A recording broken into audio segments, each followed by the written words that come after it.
আমার আপত্তি নেই, 112 কেন, 412 করতে পারে, কিন্তু দেখতে তো হবে যে মানুষ দেখতে গিয়ে যদি স্ট্যাম্পিডে মরে যায় পুজোর সময়, যে ক্লাব করছে তার উপর থাকে।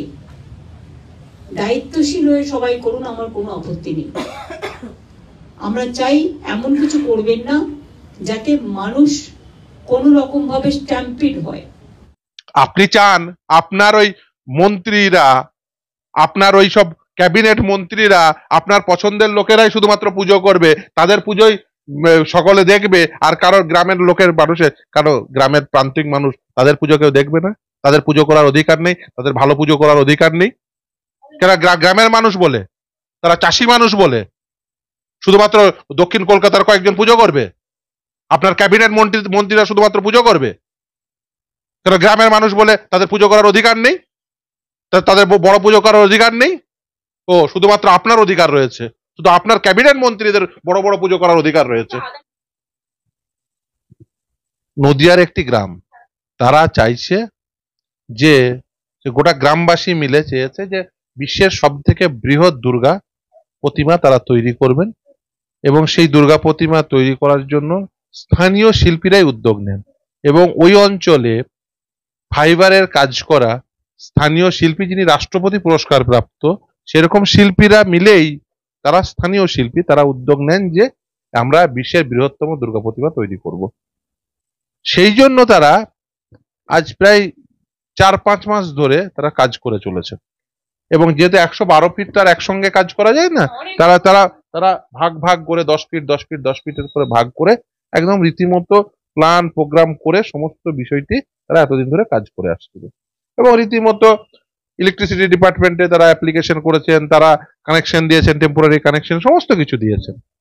অল অফ দ্য সাডেন মুখ্যমন্ত্রী এই পুজো কমিটিদের সঙ্গে বৈঠকে বলেন যে এরকম শুনছি একটা পুজো হবে, স্ট্যাম্পেড হয়ে যেতে পারে। তারপর থেকেই পুলিশ গিয়ে অত্যাচার শুরু করেছে।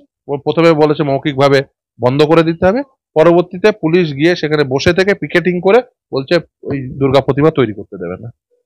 আদালতের দ্বারস্থ হয়, আদালতে মামলাটি অত্যন্ত গুরুত্বপূর্ণ ভেবেই, কারণ হচ্ছে এই যে যারা মামলাটি দুর্গা প্রতিমা তৈরি করেছেন তারা অলরেডি ইউনেস্কোকে চিঠি লিখেছেন, গিনেস ওয়ার্ল্ড রেকর্ডে এই দুর্গা প্রতিমাটি বিশ্বের বৃহত্তম দুর্গা প্রতিমা হিসেবে যাতে পরিগণিত হয় সেই জন্য তাদের অ্যাপ্লিকেশন করেছেন, তারা সেই অ্যাপ্লিকেশন অ্যাকসেপ্ট করেছেন। অর্থাৎ যে কোনো সময় টিম আসবে ইউনেস্কো থেকে শুরু করে গিনেস ওয়ার্ল্ড রেকর্ডে যাদের টিম আছে সেই টিম আসবে, তারা সেসব ইন্টিমেশন হয়েছে। এখন দাঁড়িয়ে এই পুজোটি বন্ধ করে দেওয়া হচ্ছে। আচ্ছা, যদি এই দুর্গা প্রতিমাটি তৈরি হতো তাহলে সব থেকে বেশি কাদের মুখ উজ্জ্বল হতো? এই বাংলার মুখ উজ্জ্বল হতো।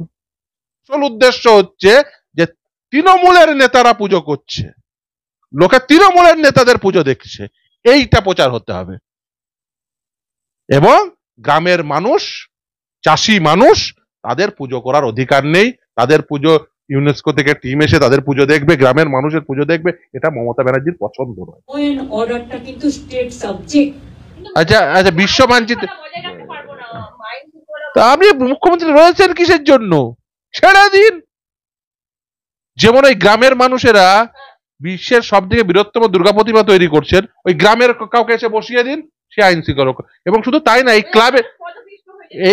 ক্লাবের ছেলেমেয়েরা তারা 500 জন ওই আশেপাশের বেশ কয়েকটি গ্রাম তারা জুড়ে গেছেন, প্রায় 10-12টি গ্রাম, 20 থেকে 25টি ক্লাব তারা একসঙ্গে উদ্যোগ নিয়ে 500 জন ভলেন্টিয়ার তারা অ্যাপয়েন্ট করেছেন, এবং সেটা লিখেছেনও, আমি আমার রিপ্রেজেন্টেশনেও লিখেছি, আমরা 500 জন ভলেন্টিয়ার, ইউনিফর্ম ভলেন্টিয়ার, তারা ওখানে সবসময় মোতায়েন থাকবে। এবং শুধু না, এটা ফাঁকা মাঠে হচ্ছে, সেই জন্য যাতে এই অঞ্চলের নাম যাতে উজ্জ্বল হয় সেই জন্য ওই মাঠে চাষ করতো, প্রতি বছর চাষ হতো ধান ক্ষেত। এবছরে চাষিরা ঠিক করেছেন যে আমরা বিশ্বের বৃহত্তম দুর্গা প্রতিমা আমাদের গ্রামে তৈরি হবে, তারা চাষ করেননি, এই মাঠটিকে তারা এই দুর্গা প্রতিমা তৈরির জন্য দিয়েছেন। এবং শুধু তাই না, ধরেন 112 ফুটের দুর্গা প্রতিমা, যে কোনো সময় এটা হেলে যেতে পারে বা কিছু হতে পারে, তো তার সিকিউরিটির জন্য এই 112 ফুট রেডিয়াসের অঞ্চলে কোনো দর্শনার্থী থাকবে না, দর্শনার্থীহীন রেডিয়াসের মধ্যে কোনো দর্শনার্থী থাকবে না, অর্থাৎ কোনো প্রকার যাতে কোনো অ্যাক্সিডেন্ট, ওই জন্য বলো যাতে সমস্ত রকম মেজার নিয়ে, এবং সেই সমস্ত প্রপোজাল প্রশাসনের কাছে রয়েছে। এত তো সত্ত্বেও 500 জন ইউনিফর্ম ভলেন্টিয়ার, 112 ফুট রেডিয়াসের মধ্যে টোটাল 40 ফিট জায়গা, আপনি তুলনা করছেন দেশপ্রিয় পার্কে। আচ্ছা, দেশপ্রিয় পার্ক 40 বিঘা জায়গা? এসব বোকা বোকা কথা বলে কি লাভ? কলকাতা এটা কি ফাঁকা মাঠ? গ্রামে ফাঁকা মাঠ, হাজার হাজার বিঘা ফাঁকা মাঠের মধ্যে এই দুর্গা প্রতিমা তৈরি হচ্ছে। ওর ওর বিন্দু মাত্র ধারণা নেই, না গ্রাম সম্পর্কে ধারণা আছে, না কলকাতা সম্পর্কে ধারণা আছে। কলকাতা দেশপ্রিয় পার্ক আর ওই কামালপুর অভিযান সংঘ এক। আমার সিনিয়র বিকাশ রঞ্জন ভট্টাচার্য, আমি হয়ে আছি মামলা, এবং মহামান্য বিচারপতি হিরণময় ভট্টাচার্যের নির্দেশের পরিপ্রেক্ষিতে ডিএম বলেছেন এই কারণ। ভাবুন, টেম্পোরারি কানেকশন দিয়েছে, তারা টেম্পোরারি কানেকশন চেয়েছে, দিয়েছে, তারপরেও বলছে যে না, লোড এত হওয়া উচিত ছিল না, এত হওয়া উচিত ছিল। তত ওয়াটারের ব্যবস্থা করবেন। বাহানা তৈরি করছেন, বলছেন যে ইলেকট্রিসিটির লোড এত নয়, এত হবে। এত হবে তো ততই দেবেন, আমরা পয়সা দিতে প্রস্তুত, গ্রামবাসীরা পয়সা দেবে। তারপরেও উনি যেন তেন প্রকারণে পুজো আটকে দেবেন। কেন? তার কারণ ওনার যে ক্যাবিনেট মন্ত্রীরা বড় বড় পুজো করবে, ওইখান থেকে প্রচারের আলো ওই গ্রামের পুজোতে চলে যাবে, সেই জন্য।